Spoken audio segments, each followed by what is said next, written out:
Seja bem-vindo a mais um Prosa e Teologia. A gente estava aí um tempo sem fazer gravação e a gente está retomando aí as gravações e hoje aqui como convidado a gente tem o professor Jonathan Menezes, professor aí pastor, a Jonathan Menezes. O Jonathan foi um meu professor durante minha época de formação ali na graduação em espiritualidade principalmente, né, dentre as várias os componentes curriculares ali que o Jonathan lecionava, mas a espiritualidade tem sido aí um tema muito caro para o Jonathan, a professor Jonathan, e ele foi meu professor ali na Sul-Americana. E algo que sempre me chamou a atenção acerca do Jonathan é justamente as suas reflexões acerca da espiritualidade. Eu me lembro, Jonathan, que durante as aulas ali de espiritualidade, tu sempre trazia ali alguma reflexão bem provocativa, né. Às vezes, a aula até diminuía, né, o tamanho ali do conteúdo da aula, porque a reflexão ela trazia, né, e ela traz, na verdade, essa provocação para a gente pensar, né. E, às vezes, o primeiro anista, segundo anista, até a gente mesmo, depois de um tempo, essas provocações elas mexem com a gente, né, a espiritualidade é uma área que mexe muito com a gente. Então a gente está aqui com o Jonathan, é um prazer, Jonathan, estar aqui contigo.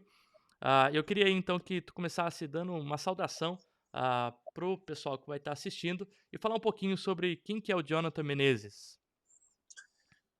Bom, obrigado, Wellington, pelo convite para essa conversa, para esse bate-papo. Depois de tanto tempo a gente não se encontrar, não se vê, né? Está em É Santa verdade. Maria, em Londrina. Então, alegria em te rever e rever num momento bom aí, produtivo, enfim, na sua vida pessoal e profissional também. É isso, cara. Eu, eu desde que me conheço assim por estudante, eu pensei em me tornar aquilo que eu me tornei aqui hoje, né?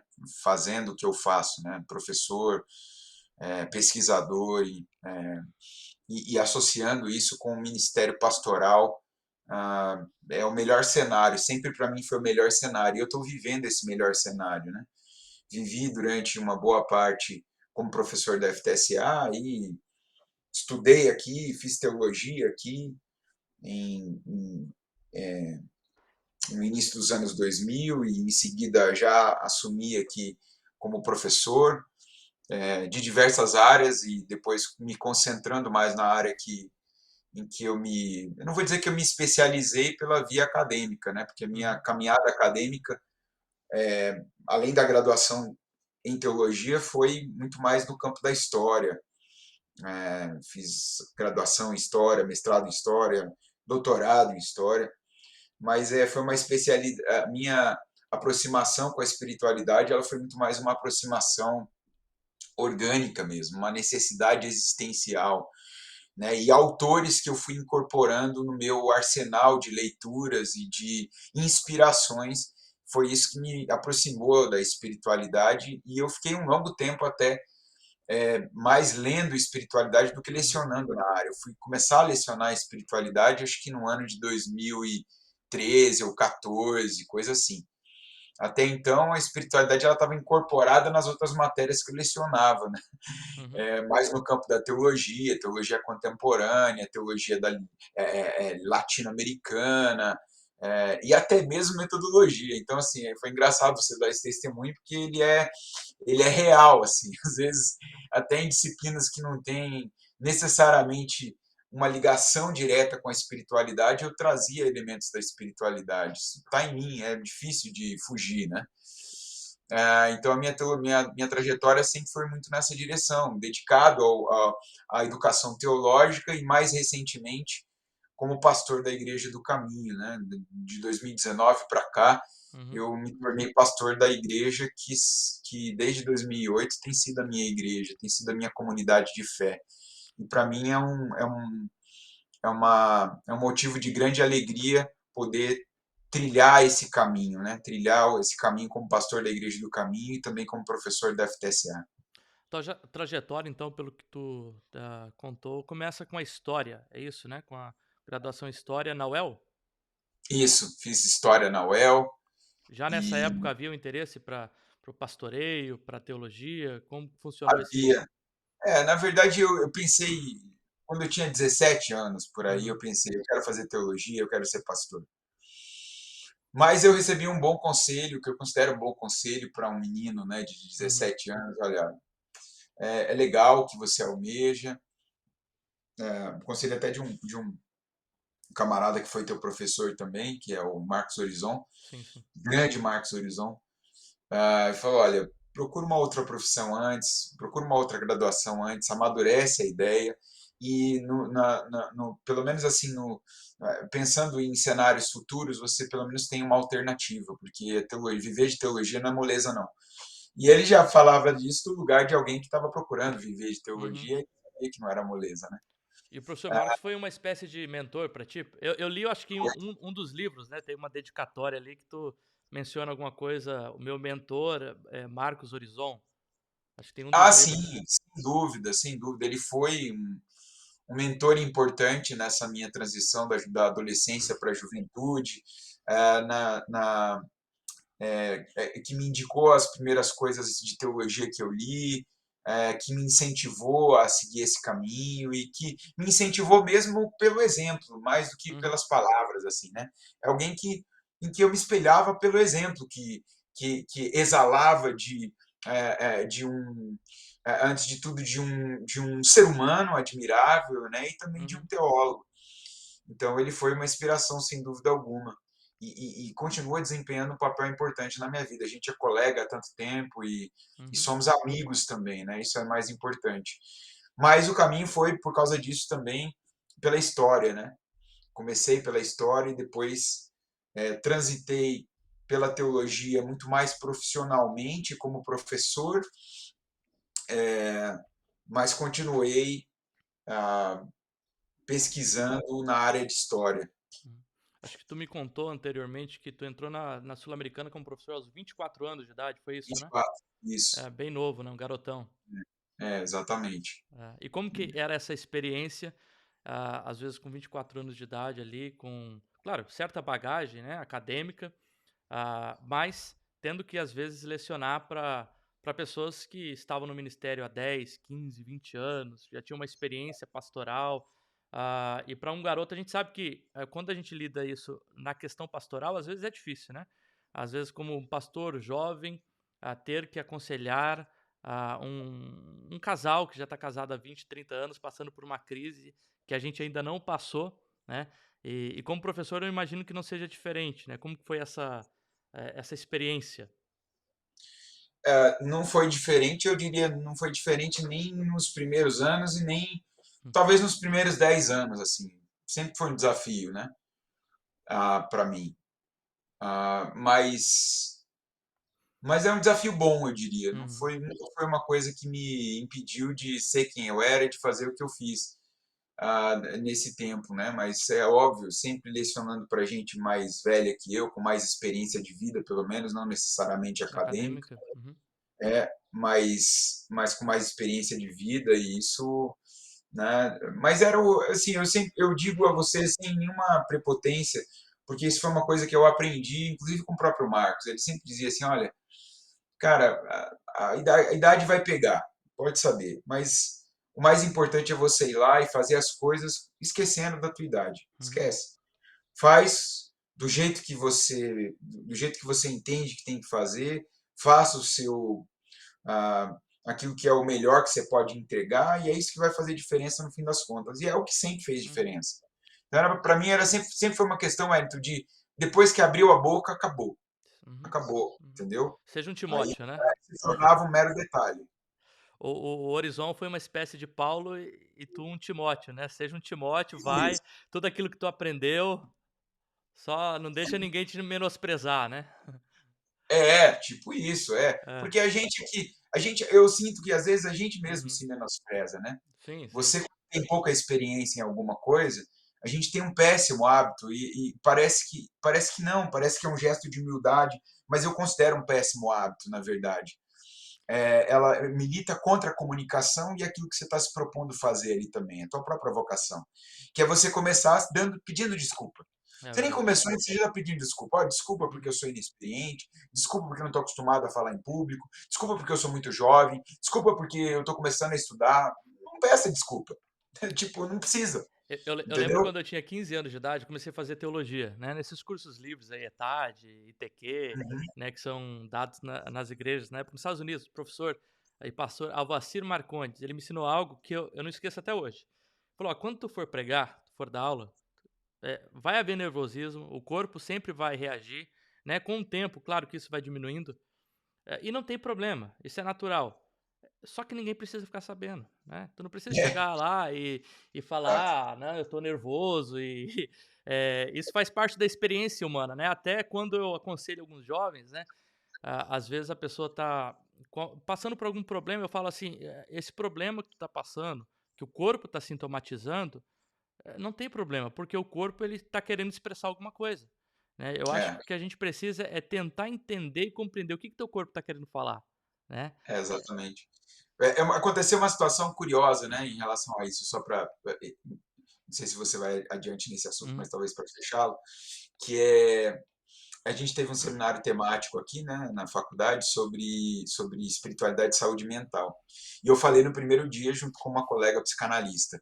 E essa colega era uma das primeiras experiências dela como falando em público, né, que você trabalha na clínica, não necessariamente dá palestras e fala em público.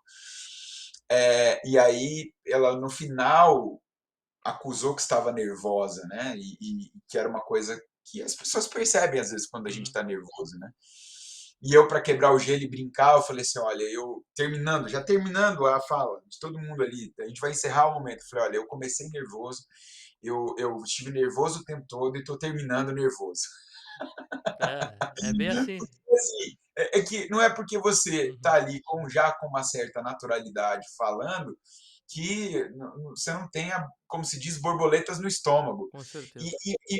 é que com o tempo você começa a aprender a usar isso a seu favor, não contra você, né? É. Essa é a diferença. E o novo sempre vai trazer isso, né, então a gente Com certeza.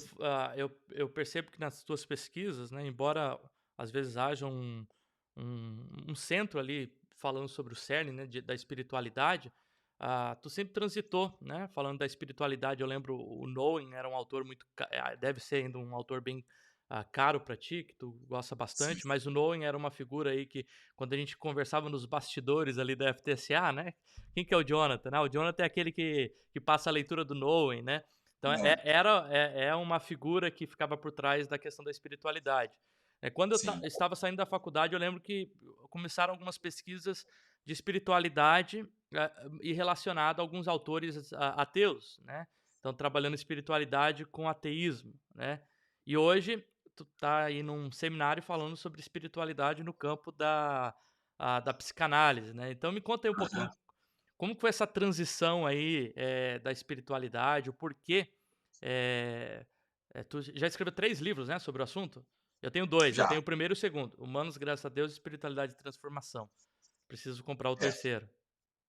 o terceiro chama-se No Caminho do Bem, Sabedoria Antiga para uma Nova Humanidade. Os três estão os dois primeiros foram relançados, respectivamente, em 2018 e 2021 pela editora Recriar, de São Paulo, e o terceiro também saiu pela editora Recriar.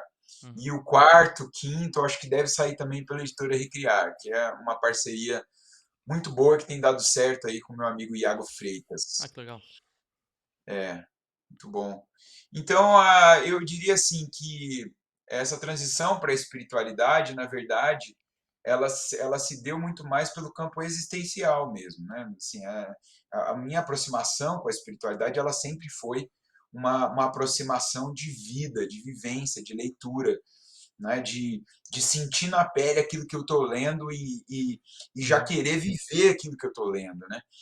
O Nowen, sem dúvida alguma, é um autor que traz muito isso, porque é alguém que escrevia com sangue, como diz o Nietzsche, né? Alguém que escrevia aquilo que vivia e que escrevia com muita integridade as suas vivências no campo da vida pastoral, como docente também, é, e também os seus conflitos interiores, né? As Uhum. suas lutas. Ele nunca escondeu isso dos seus leitores. E quando eu comecei a ler o Noe, isso me impactou muito, porque eu entendi assim, caramba, isso é possível? É possível você se colocar com esse nível de honestidade em um texto que vai ser apresentado por um grupo de estranhos aí, de pessoas que vão te ler e vão ficar sabendo daquilo. E no caso do Noe, não era necessariamente uma super exposição da própria vida, mas era uma necessidade, era uma sublimação, que o Freud Uhum. chama de sublimação, que a psicanálise chama de sublimação. Quer dizer, é um meio de você resolver os teus conflitos interiores, de você traduzir a tua dor em poesia, em literatura, em teologia, em espiritualidade na forma escrita. Então eu sempre achei isso muito bonito, né? E incorporei isso no meu modo de ser e pensar também, e também de escrever. Então, Noe foi uma influência grande, talvez das principais, que me levou para o campo da espiritualidade, e depois outras foram sendo agregadas. Uhum. Agora, como eu tenho uma formação em humanas, que passa pela história, que passa pela filosofia, que passa pela área de humanas de uma maneira fluida, então, para mim nunca foi um problema dialogar com outros pensadores e com outras áreas e trazer isso para o campo da espiritualidade. Uhum. Daí o diálogo com os ateístas que acontece em uma parte da minha trajetória e que eu vou para essa pesquisa, trago alguma coisa naquilo que eu vinha escrevendo, no Espiritualidade em Transformação tem um capítulo sobre isso, isso vai para a sala de aula também, porque primeiro, né, que foi uma interessante descoberta na época que os Uhum. ateus também têm espiritualidade, também se interessavam por espiritualidade. E a segunda importante descoberta é que uma parte deles, justamente pelo interesse na espiritualidade, e eu não vou dizer que todos eles são assim, mas tinham, digamos assim, uma percepção muito interessante sobre a humanidade, sobre a interioridade humana, Uhum. né? E perceber como é bom e é bonito ser gente, mesmo no meio das nossas complexidades, mesmo no meio das nossas sombras, das nossas feiuras, é bom e é bonito ser gente. Eu lembro de uma definição de um filósofo ateu que eu li nesse tempo, chamado Robert Solomon. É muito interessante o Robert Solomon, porque ele é um filósofo das emoções, ele é ateísta, e ele é Uhum. casado a, o sobrenome dela é Higgins. Né? Ela é uma das maiores especialistas em Nietzsche e é Uhum. cristã. Então pensa, o cara Confusão. ele é ateu, a esposa é cristã e especialista em Nietzsche. Uhum. E aí ele escreve esse livro belíssimo, né? Espiritualidade para Céticos, em que ele fala que para ele espiritualidade é um amor bem pensado à vida.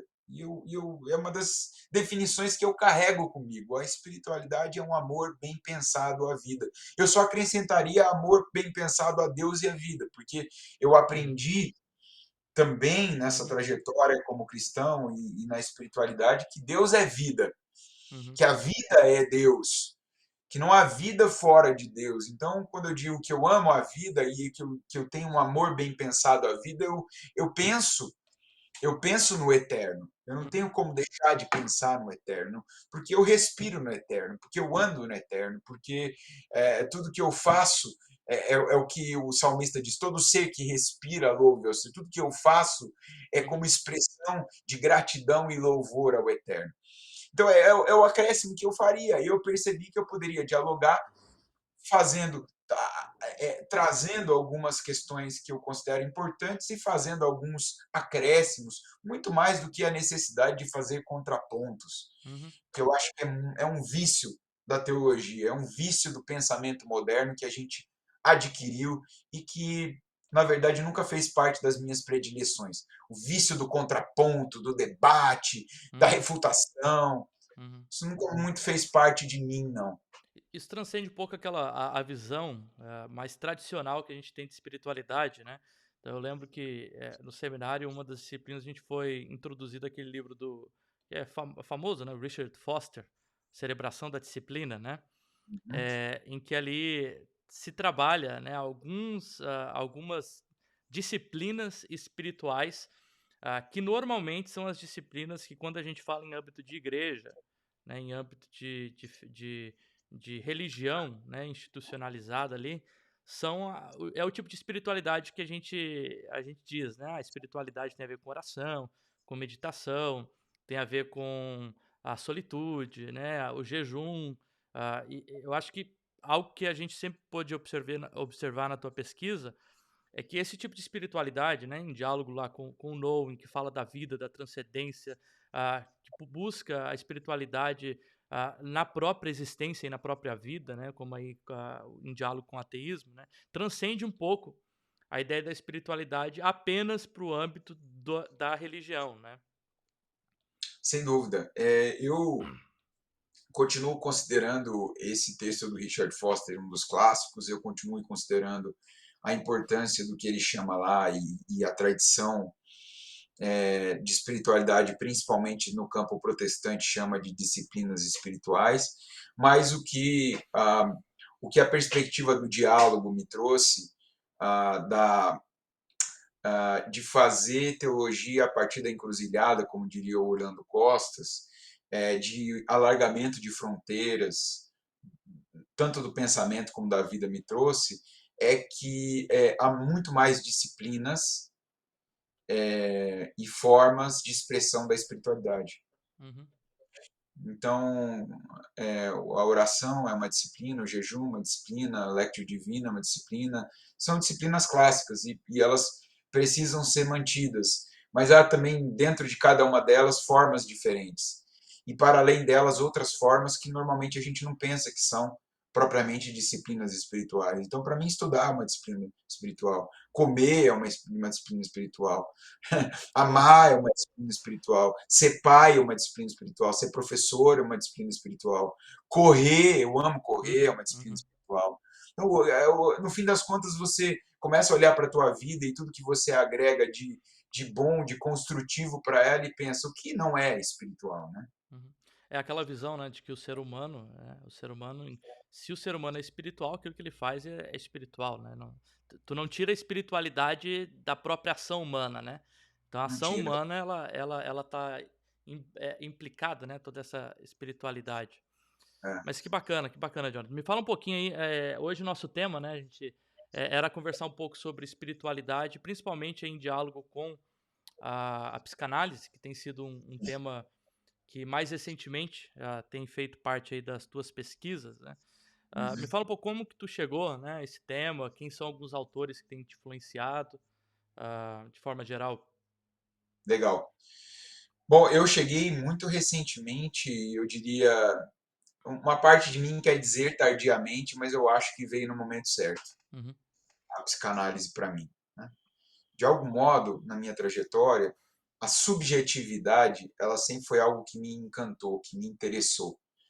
E eu encontrei o desenvolvimento da minha subjetividade, principalmente pela via da espiritualidade, e ali sempre teve um quê de, de existencialismo, assim, né, que eu bebia e encontrava em autores como Kierkegaard, no campo do cristianismo, ou como Nietzsche, né, no campo já de uma filosofia não cristã, é, mas eu ainda não tinha passado pela senda da psicanálise, eu não tinha, por exemplo, enfrentado ler uma obra como a obra do Freud. Eu não sei de maneira superficial, né? Eu tinha lido o quê? Há uns 8 anos atrás eu tinha lido o Mal-Estar na Civilização e o uhum, Futuro de uma Ilusão, que faz parte das chamadas obras culturais do Freud. Mas então, na virada dos 40 anos, algumas mudanças ocorreram na minha vida e uma delas foi essa aproximação com a psicanálise, né? Primeiro como analisando, eu estou há 3 anos em análise, é, é, faço terapia psicanalítica e amo fazer isso, isso uhum, tem transformado a minha vida. E por outro lado, também o interesse de cerca de 10 meses para cá, no campo dos estudos teóricos em psicanálise, né? Eu comecei propriamente uma formação em psicanálise, uma formação autogerida. A gente vinha falando sobre essa coisa de ser estudante, né? Uhum. Como isso é fascinante, mas por um lado, uma boa parte da nossa vida a gente se sente encalacrado em sistemas, né? Você tem que cumprir currículos. Uhum. Então, nem sempre na minha vida ser estudante foi prazeroso. Nem Uhum. sempre. E eu percebia que era prazeroso quando eu podia dizer para mim mesmo o que, que eu tinha que ler e como. Uhum. E isso nem sempre foi possível de fazer, principalmente quando você entra pela via da academia, né? Você tem Obrigações. um certo jeito um certo formato em que você tem que colocar a sua linguagem, a sua maneira de pensar, para você poder passar nos exames, Uhum. tanto no período de graduação ou graduações, como mestrado, como doutorado. Então, quando eu terminei o doutorado, eu terminei assim em 2018, muito feliz com tudo que eu fiz e o caminho que eu trilhei, mas muito certo de que eu não queria trilhar mais aquilo, de que a academia já não me inspirava a desejo de fazer novos voos nesse campo. Então eu fiquei meio que num hiato, assim, sabe, Wellington? Eu fiquei num hiato de uns 3 anos. E nesse período veio o pastorado e ele alimentou ainda mais a minha necessidade de conhecer e me aprofundar mais no ser humano. Então é que a psicanálise apareceu na minha Legal. vida, assim. E aí eu comecei a ler inicialmente os textos do Freud mesmo, comprei a obra completa, as obras completas do Freud, mas aí daqui a pouco já comprei as obras completas de um dos pensadores que foram importantes, por um lado, no campo da psicanálise no começo, mas também veio a ser uma espécie de. E ficou conhecido como o infante terrível da psicanálise, que é o Sandor Ferencz, porque pensou além da caixa, pensou a Uhum. psicanálise além da caixa, né? Ousou mesmo como amigo e colaborador do Freud, desafiar o pensamento tradicional psicanalítico ali nas suas primeiras décadas de formação. E por aí foi. Eu comecei falei assim, hoje eu diria que nesses 10 meses que eu tenho pesquisado a psicanálise, eu caminhei por uma trilha tradicional, né, de ler e continuo lendo Freud, me encantando com a genialidade, a clareza com que ele escrevia. Né? Você percebe que ele tinha muito cuidado em escrever o texto. Ele era um escritor, um pesquisador, um cientista, um clínico, com uma formação em medicina, mas com uma genialidade enorme também, de que se manifestava em várias formas, e uma delas era na escrita. Né? Uma delas era na escrita. Uhum. Então eu continuo lendo Freud, mas sempre muito curioso de ler de outros autores. Comecei a ler Lacan, comecei a ler Winnicott, comecei a ler autores de diferentes linhas, e aí é que também comecei a perceber que havia muitas formas de interligar a experiência, como analisando numa clínica analítica, mas também o pensamento analítico com as outras coisas que eu já fazia, né? Que é dar aula de teologia, que é pastorear, pregar. Então, de certo modo, nos últimos meses, a psicanálise começou a estar presente em tudo que eu penso e tudo que eu falo. E tu acha que para ti foi o fruto do processo terapêutico que gerou isso em ti, essa curiosidade, né? Porque o estudante ele é movido pela curiosidade, né? Essa curiosidade pelo campo da psicanálise, ou tiveram outros fatores aí que foram preponderantes nisso? Cara, é bem interessante essa pergunta. Eu diria que ah, um fator, sem dúvida alguma, foi esse, foi minha experiência em análise e quão transformadora ela vinha sendo. Mas também a percepção de alguns amigos próximos que começaram a falar assim, cara, eu acho que você daria bem, né, nessa Uhum. área de psicanálise, por que você não considera estudá-la? Uhum. E quando eu comecei a estudar efetivamente, eu comecei com uma curiosidade mesmo. Você usou a palavra curiosidade, essa curiosidade mesmo. será que esse namoro ele pode dar certo? E, cara, foi um amor à primeira vista, foi uma coisa assim de Muito legal. avassaladora, né? De modo que 10 meses depois eu ontem dei uma aula sobre Freud, o pensamento do Freud em filosofia da religião, sobre a religião, e explorei com eles o texto que eu disse que eu tinha lido há 8 anos atrás, eu reli agora para dar essa aula, mas reli já com uma outra perspectiva, uma outra visão, e foi uma leitura muito mais rica, e foi uma aula, pelo menos para mim, não sei para os alunos, mas maravilhosa, Uhum, deliciosa de dar, entendeu? E relacionando com que a gente está no momento agora do curso de filosofia da religião, em que a gente fala sobre o pensamento moderno e a religião. Ou uhum. seja, como é que tipo de virada há no pensamento moderno em relação à religião. E o Freud é central, é capital, ainda que não seja do campo da filosofia, esse texto, pelo menos, ele dialoga muito com a filosofia, né? Uma parte da obra do Freud dialoga com a filosofia. Eu acho que é até um pouco reducionista pensar o Freud apenas como um autor do campo da psicologia ou da psicanálise. Ele é um patrimônio da humanidade, eu diria, né? Que legal, Então, que legal. muito, muito importante poder dialogar com os alunos sobre esse texto que alguns consideraram assim uma espécie de ataque à religião, e eu entendo que está longe de ser disso.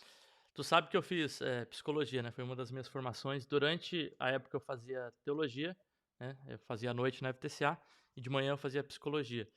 E como a experiência do ser humano é curiosa, né, porque eu não tive uma boa experiência com a psicanálise, tanto Aham, que na minha formação no último ano a gente escolhe ali qual a abordagem teórica, né, eu fui para fenomenologia existencial, trabalhar com aham, Heidegger, fui trabalhar com essas abordagens mais humanistas, né, legal.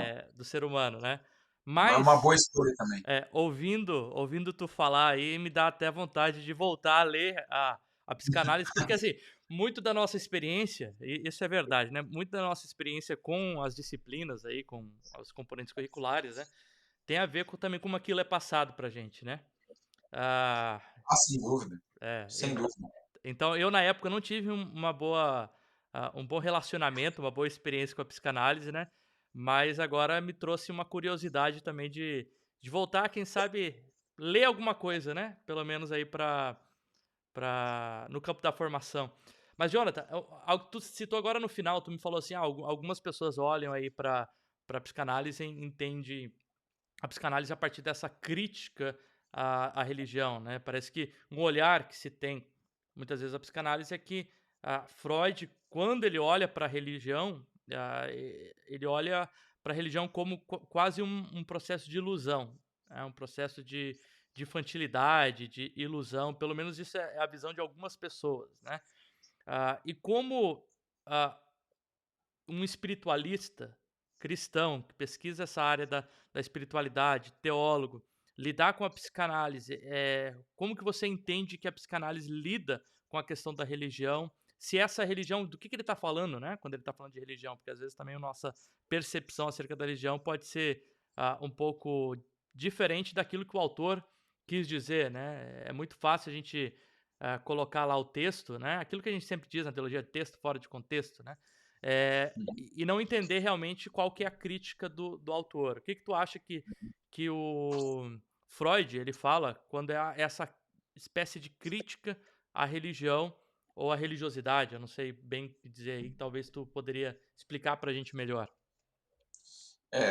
Ontem eu comecei a aula com os alunos justamente trazendo alguns pressupostos que ajudaram o Jonathan de 2022 ler melhor esse texto, né? Acho que de algum modo eu carrego comigo, né, alguns pressupostos. E foi o seguinte, primeiro, né? O eterno não precisa de defesa. Então, assim, e isso já me remete algo que o Freud coloca muito explicitamente naquele texto de 1927, que é dizer: eu não estou aqui para falar sobre o conceito de Deus, ou sobre questionar a ideia de Deus, ou mesmo sobre a existência de Deus. Eu estou aqui para falar sobre o patrimônio histórico da religião, aquilo que está documentado, aquilo que está escrito. Eu vou falar sobre as ideias religiosas. No meio das ideias religiosas, obviamente, há a ideia de Deus. o conceito de Deus. É o que se pode questionar. Mas Uhum. ele fala assim, isso todo mundo deveria questionar, eu pensei. Isso um teólogo poderia questionar, isso qualquer pessoa pode questionar. É uma ideia. Né? E eu diria, mais ainda o crente, mais ainda aquele que é, é, é, vive a sua fé sob um chão que ele sabe que está além de todos os outros, sob uma edificação que está além de qualquer edificação, né? Que o Tirique chamou de o incondicional. Então, o incondicional não precisa de defesa. E a fé no incondicional também não precisa de defesa. Se eu parto disso, bom, em primeiro lugar, eu me abro, eu falo, eu vou aprender com isso aqui. E aí você percebe, só a religião, porque ela é construída sobre fundamentos frágeis, sobre ideias, né, sobre instituições que são humanas, precisa de defesa. Né? O que significa que você pode estar de um dos lados, ou do lado que está atacando, ou do lado que está defendendo, Uhum. ou de lado nenhum. E eu entendo que o Freud não estava de lado nenhum. O Freud, se ele está defendendo alguma coisa aqui, ele está defendendo a psicanálise. Ele está muito mais do que atacar a religião, ele está tentando defender a psicanálise da religião, Uhum. que já estava. Por quê? Porque a clínica psicanalítica, desde o seu princípio, ela é atravessada por inúmeros elementos que compõem a civilização e a sociedade. Não apenas o indivíduo, você vai atender o indivíduo leva a religião para a clínica. Então, isso é um dado. E um outro dado é a religião, por mais que você estivesse num período de questionamento, de emancipação, ela está presente também nas estruturas. Então, não tem como você fugir de uma reflexão sobre a religião, mesmo na perspectiva da psicanálise. E é isso que ele se propõe fazer nesse livro, não é? Se propõe falar sobre religião desde um prisma psicanalítico. E é nesse sentido que ele vai chamar a religião de uma neurose infantil. Por quê? Porque para o Freud, o menino é o pai do homem. Né? O menino, a criança, o menino é o pai do homem, a menina é a mãe da mulher. Aquilo que você se tornou como ser humano adulto é, é, tem muito a ver, ou tudo a ver, com quem você foi e com o que foi feito de você nos teus primeiros anos de formação humana, na tua infância. Então é por isso que ele volta para a infância. E não é necessariamente, a psicanálise não é sempre uma regressão à infância. É a percepção de que o inconsciente, que é um dos fundamentos da psicanálise, ele representa o infantil. E se o inconsciente é atemporal, como defendeu Freud, então, e está presente na vida humana, então a infância está em nós, quer a gente queira, quer a gente não. Uhum. Você não precisa necessariamente ir para memórias da infância para perceber o infantil presente em você. E é assim que ele lê a psicanálise, com um olhar, é assim que ele lê a religião, com um olhar psicanalítico. A religião é uma busca, tem a ver, é uma construção de uma série de ideias para consolar um ser humano em desamparo, uma situação de desamparo. E aí ele fala assim, mas quando é que a gente antes se viu em desamparo? Na infância. Ele vai para o complexo de Édipo, ele vai mostrar como os primeiros seres que nos desampararam foram os nossos pais. E não no sentido de que o pai e a mãe foram lá e desampararam conscientemente a criança. É um sentimento de desamparo. Né? Quando você percebe que, por exemplo, na sua relação com a sua mãe, a criança percebe na relação com a sua mãe, que tem outras pessoas. Até então ela era o centro do universo. E é ali onde se forma o narcisismo. Ela é o centro do universo.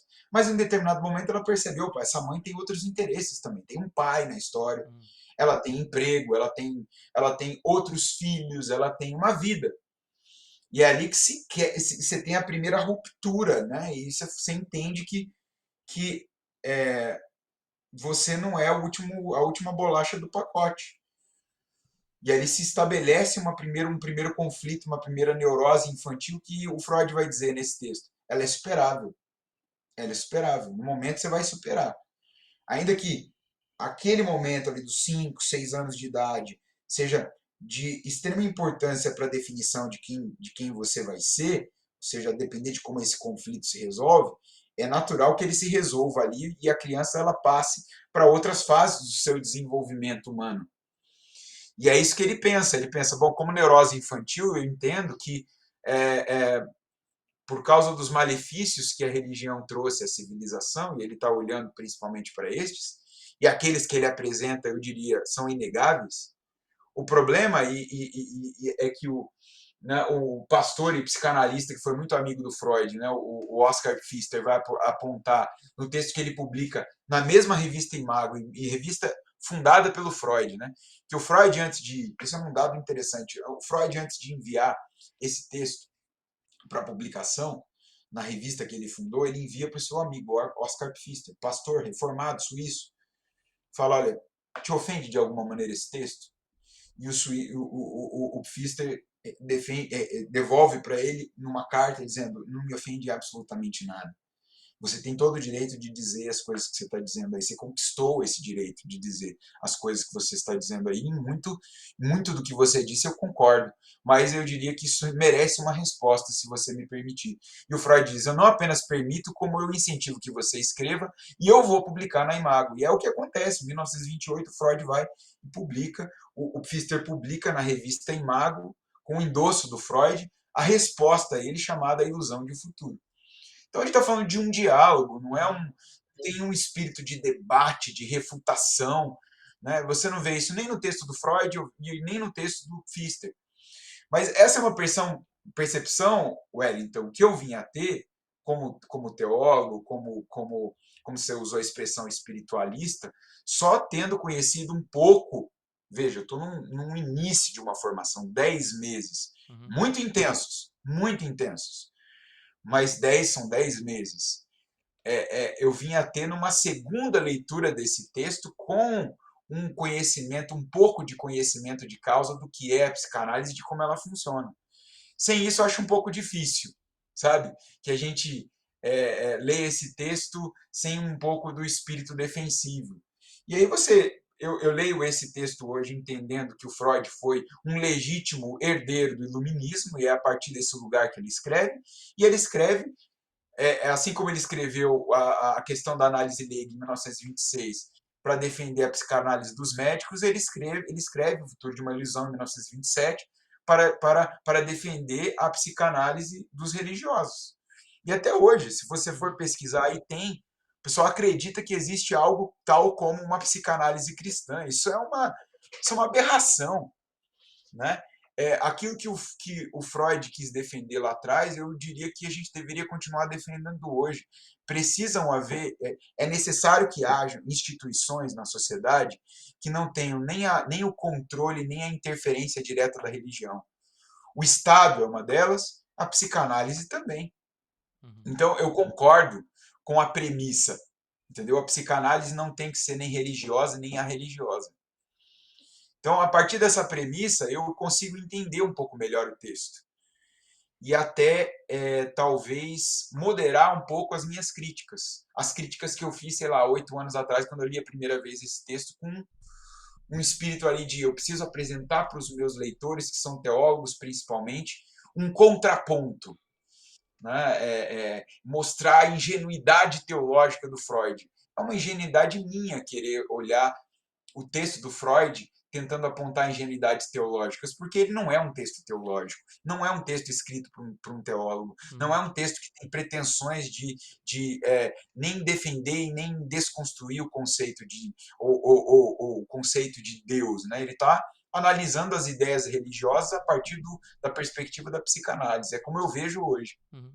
Eu acho que algo que tu disse aí bem interessante. Na minha pesquisa de mestrado, eu trabalhei um pouco diálogo interreligioso a partir da ideia de identidade do Paul Ricoeur, né? Ali na EST eu escrevi um pouco sobre isso.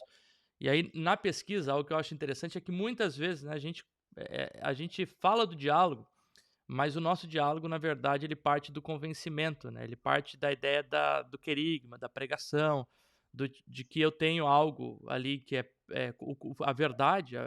Então, o diálogo ele nasce desse convencimento ao outro de que o outro tem não é verdadeira, né. E Uhum, e aí algo que, me chamou a atenção que nessa pesquisa o Riquier, ele trabalha 2 aspectos ali, que é o da hospitalidade, e aí eu chamo de hospitalidade hermenêutica, né. A ideia de que a identidade ela é uma identidade frágil, uma identidade em formação, né, não é uma identidade pronta. Eu acho que na tua apresentação tu disse, né, quem que eu sou, né. Essa pergunta quem eu sou, tem que ser contada muitas vezes por histórias, né, mas a gente fala quem a gente é pelo que a gente faz. Eu sou teólogo, eu faço isso, faço aquilo, sou, né, as é, funções definem a gente, enquanto na verdade uhum, parece que a gente é muito mais contado por aquilo que a nossa história, a nossa narrativa, né, sem dúvida. quem eu era quando eu tinha 15 anos, com 20, 30, 31, 40, a gente é uma construção. E nesse processo de diálogo, algo que eu aprendi com o Riquer é que no diálogo a gente precisa, ter uma identidade e uma identidade frágil. O que que é isso? Primeiro, o pressuposto é que uma identidade ela precisa ser uma identidade, ela tem que ter uma base, né. A gente é Uhum, cristão, a gente é discípulo de Jesus, a gente segue a Jesus, a gente tem uma identidade enquanto filho de Deus. No entanto, essa identidade, ela é uma identidade frágil ao ponto de que ela está sempre tendo encontros, com diversas outras coisas. E nesse processo de encontro, a gente ressignifica a própria fé, né. E aí eu acho que um dos problemas, às vezes, nosso, é que quando a gente vai para um texto já com essa predisposição de que o que ele escreve, né, e a gente joga o bebê e a água do banho, né, diz o ditado, já tudo fora, uhum, né, de que aquilo é, não presta, a gente não consegue ter esse olhar percebendo em que contexto ele foi escrito, para quem ele foi escrito, quando ele foi escrito, uhum, a uhum, linguagem que ele está utilizando, o que que ele quer dizer com religião, né? É a mesma ideia de religião que a gente tem, né? Esse pressuposto hermenêutico de afastamento, né? Eu não diria de um não ser influenciado, não ser impactado, mas de reconhecer que existe uma ideia ali, né? E de que quando eu reconheço ela, eu não vou mais a partir daquilo que eu penso, né, eu tento fazer uma suspensão, embora isso seja quase, muito difícil, mas fazer uma suspensão para ler o Freud a partir do Freud. Quando se fala de psicanálise, né, a gente não tem só o Freud, né, a gente tem a psicanálise freudiana, você tem a psicanálise do Lacan, tu tem a uhum, psicanálise, né, a psicanálise pode falar aí de psicanálises, né, de com certeza. variações da psicanálise, né. Uhum, Eh então eu acho que esse olhar de suspensão, ele é muito importante antes da gente fazer qualquer tipo de apologética, né, porque a gente está numa constante necessidade de fazer apologia, né. Apologia à fé, apologia a Deus, apologia à religião, ah, uhum. mas assim, sobre esse tema da espiritualidade e da psicanálise, né, o que que tu encontrou de espiritualidade aí na psicanálise? Como que a psicanálise ela desabrocha esse tema da espiritualidade. Então, eu não fui seguramente o primeiro a fazer essa ponte, né? Hum, Uma, uma coisa interessante nas pesquisas em psicanálise foi que eu percebi, primeiro lá atrás, né, que no movimento no começo tinha um pastor ali e que era reconhecido como psicanalista, e cujo trabalho psicanalítico era um trabalho importante, foi importante para o movimento, né? Então, foi o Oscar Pfister. Mas depois dele, e você pode dizer que talvez ele tenha sido uma exceção, uma das exceções ali naquele começo, os, os, os fundadores, junto com Freud, da psicanálise, grande parte, partilhavam com ele da visão que ele tinha sobre a religião, mas você encontra na história da psicanálise outros pensadores que eram psicanalistas e que eram pensadores da psicanálise também e que entendiam que era possível fazer essa junção, né? Uma delas é uma psicanalista francesa contemporânea de Lacan chamada Françoise Doutot. A Françoise Doutot ela se dedicou à clínica com crianças. A maior parte dos escritos dela são escritos falando sobre a psicanálise com crianças, né? Ou analisando crianças. E aí, claro, tanto a obra dela, como lá atrás da Anna Freud, da Melanie Klein, ou mesmo do Donald Winnicott, você pensa, é uma psicanálise que vale a pena só para crianças. Não, se você lembrar do princípio da psicanálise, o que Uhum. vale para criança vale também para adulto, né? Então, por isso que é muito importante a obra desses autores. Mas, como cristã que era, a Françoise Doutot também tem uma parte da obra dela dedicada à relação entre psicanálise e evangelho. Então, tem 3 volumes em francês, ainda não chegou para o português, em que ela faz uma relação entre psicanálise e evangelho. Então, quando eu estou dizendo isso, não é porque eu, primeiramente, bebi nesses autores para então fazer as relações que eu faço, o que eu passei a fazer. Não, mas é que eu percebi, é meramente um reconhecimento de que não fui eu o primeiro a perceber Uhum. isso. Lá atrás, por exemplo, o Pfister pensou, eu acho que a psicanálise pode ser útil para a pastoral. E se a psicanálise pode ser útil para a pastoral, por que ela não pode ser útil para a espiritualidade, que se empenha justamente em, no caso, a espiritualidade que eu vivo, acredito e ensino, que se empenha em entender o divino que há no humano e o humano que na vivência íntegra da sua humanidade, é, é, que na vivência íntegra da sua humanidade desenvolve a sua espiritualidade, né? Então, os meus textos, eles exalam essa reflexão e eu percebo pela via da psicanálise que a psicanálise me ajuda a me aprofundar ainda mais no humano. Então, como é que eu vi a ponte? Pela via do humano, da humanidade, Uhum. né? Que já era o meu objeto de interesse e meu ponto de partida nos textos de espiritualidade. E aí as pontes, elas são as mais ricas e mais diversas possíveis, né? Tem um texto em que eu bebendo de uma ideia do meu professor, né, o Lucas Napoli, psicanalista e doutor em psicologia clínica, ele tem uma escola de psicanálise chamada Confraria Analítica, da qual eu faço parte, e orgulhosamente faço parte, porque é uma escola maravilhosa e que tem um fundador com uma visão muito interessante, não apenas da psicanálise, e ele é cristão, ele é católico. Uhum. Você pesquisa lá no site do Lucas Napoli, lucasnapoli.com, você vai ver, tem vários textos em que ele faz relações entre o evangelho e a psicanálise. Tem Uhum. uma série toda, sobre, por exemplo, sobre Winnicott e o cristianismo. Então, a seara em que eu estou entrando, outros já entraram também, mas eu vou muito mais interessado não em fazer a ponte religião e psicanálise, ou cristianismo e psicanálise, e sim espiritualidade e psicanálise. Por todas as razões que a gente já trabalhou aqui nessa conversa antes, pelo meu interesse de aprofundamento no campo da espiritualidade. Então, seguramente as minhas pesquisas daqui para diante, elas vão seguir isso. Então, eu estava falando desse texto que eu publiquei no meu site, né? Uhum. Meu site chama-se johnmenezes.com.br, em que eu falo sobre a rachadura essencial. O Lucas Napoli dizia naquele texto: todos nós temos uma rachadura essencial em nós. E essa rachadura essencial que permite com que neuroses surjam, né? Então, o Freud essencialmente analisou neuróticos, histéricos e obsessivos na sua obra e na sua clínica também. Mas essa rachadura que a gente percebe em nós, ela é uma rachadura, mas o Lucas Napoli dizia, ela é também uma abertura. Uma rachadura também é uma abertura. Uhum. Ou seja, há possibilidades de se construir pontes aí, diálogos aí. Então, o que a psicanálise me incentiva, e esse texto eu faço uma relação direta com Romanos 7, por exemplo, a rachadura na perspectiva da psicanálise, a rachadura na perspectiva teológica, bíblica, pensando no Paulo, é justamente um caminho de aceitação maior de quem eu sou. Né?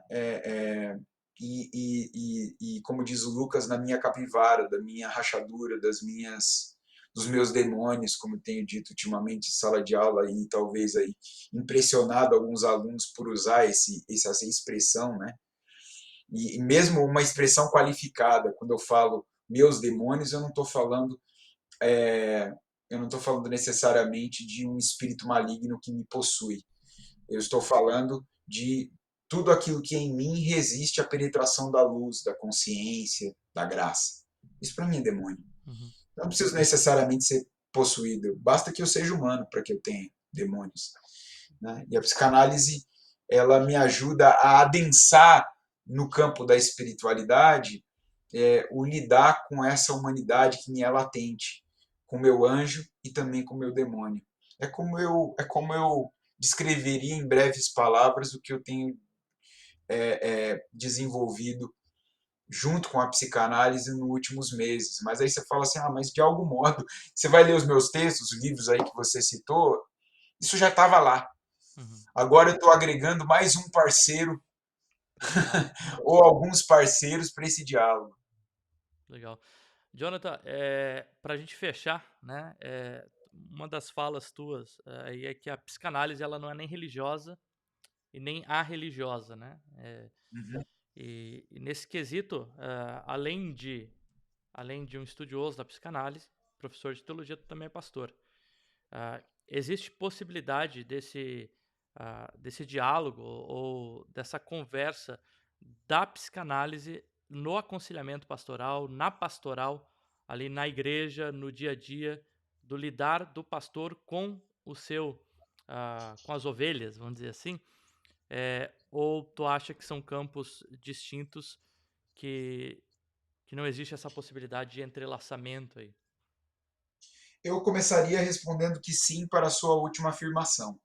Sem dúvida são campos distintos e eu, como pastor, de maneira nenhuma quero que a minha pastoral seja psicanalítica no sentido de que ela se parece de algum modo com uma clínica psicanalítica. Uhum, Porque clínica psicanalítica é clínica psicanalítica e pastoral é pastoral. Então, dito isso, eu diria que existem muitas possibilidades que o conhecimento psicanalítico, de novo, sobre a alma humana traz, que podem ser agregados no mútuo entendimento que a gente tem que ter com os seres humanos que Deus colocou para a gente cuidar, pastoralmente, uhum, entendeu? No ensino da palavra, no acompanhamento, no discipulado, na oração, né? Na presença, na amizade.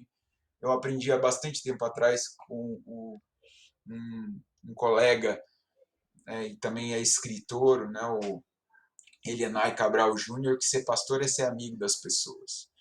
Então eu não penso a minha pastoralidade como algo distinto de quem eu sou e, consequentemente, do que eu estou aprendendo.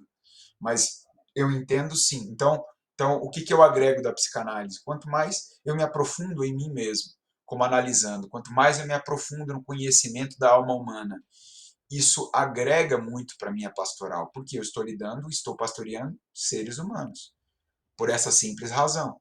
Agora, quando eu vou bater um papo num café informal, como eu faço com as pessoas da minha comunidade, ou mesmo no gabinete pastoral, clássico gabinete pastoral, eu não uhum. estou ali como psicanalista, nem como estudante de psicanálise, eu estou ali como pastor, né? E que agrega tudo que estuda, conhece a sua pastoralidade, mas respeitando o lugar, né?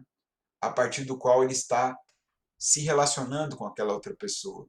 Então, aquilo que é da psicanálise, o que compete a um psicanalista fazer, eu vou dizer pro meu para minha ovelha, por assim dizer, né? Para o amigo ou amiga que eu estou pastoreando. Eu acho que isso aqui vale muito você trabalhar em análise. Que Sobre legal. isso aqui a gente pode trabalhar em aconselhamento, em conversas, em caminhada juntos, em oração juntos, em uma vida na palavra juntos, em uma vida comunitária juntos, em uma espiritualidade no caminho juntos. Mas tem outras partes que é necessário buscar outros amigos, outros parceiros nessa conversa. E sem dúvida hoje eu sou um entusiasta e quem vai com muita alegria indicar para os meus membros que façam terapia, que façam análise, não comigo, certo? Com psicanalistas. Perfeito. Obrigado, Jonathan. Eu queria agradecer então aí professor Jonathan Menezes aí por essa conversa, né, essa prosa, eh, tão interessante e legal, né. Eu acho que uma das melhores formas, né, da gente aprender e de ter experiência, dentro da experiência humana tem a ver com o diálogo, né, com os encontros que a gente tem, com as conversas. Isso faz parte dessa Uhum. experiência tão prazerosa que é a experiência humana, né. E eu pude aprender aqui com o Jonathan, tenho certeza que outras pessoas aí vão também aprender nessa prosa e teologia. Eu queria agradecer, então a presença aí do professor Jonathan nesse prosa e teologia. Alguma palavra final aí aos nossos ouvintes, espectadores? Só de agradecimento, Wellington, pelo convite, em primeiro lugar, e depois por me permitir falar das coisas que estão queimando no meu coração, na minha mente, no meu ser nesse momento. Isso é uma alegria muito grande para mim. Estar aqui com você, bater esse papo e também poder falar dessas coisas. Então, por isso, muito obrigado. Agradecer. A gente finaliza aí então com essas palavras do professor Jonathan.